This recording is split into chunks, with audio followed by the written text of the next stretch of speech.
Joseph Atala.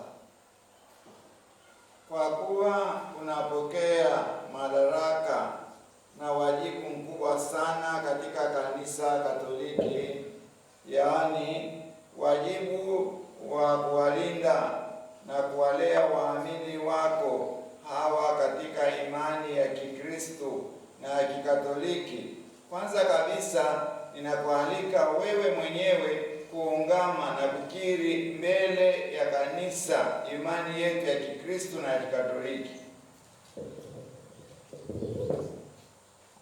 Mimi Padri Joseph Atala ninasadiki na kuungama kwa imani thabiti yote na kila kitu kilichomo katika kanuni ya imani, yaani ninasadiki kwa Mungu mmoja, Baba Mwenyezi, muumba wa mbingu na nchi na vitu vyote vilivyoonekana na visivyoonekana.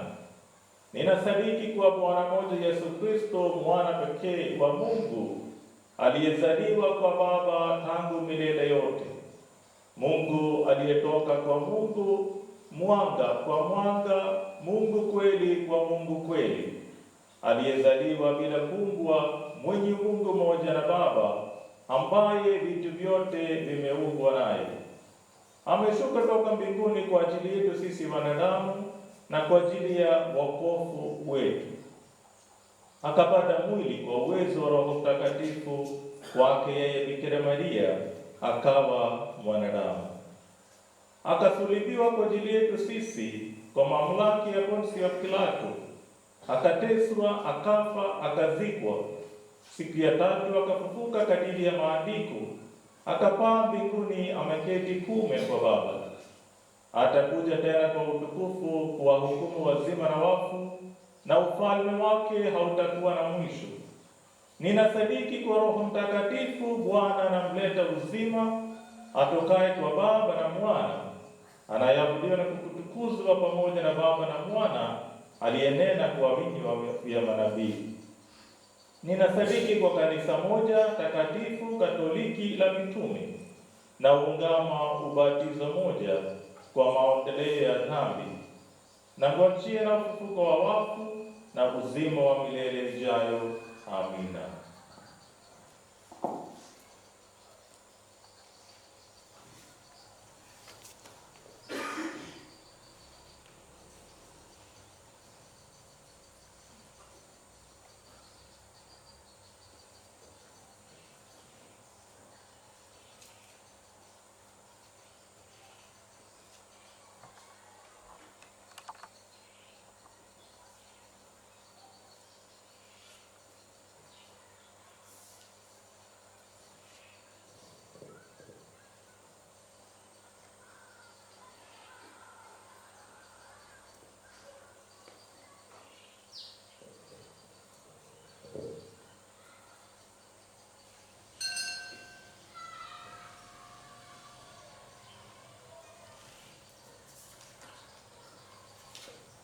Naomba sasa kile kiti kilete mbele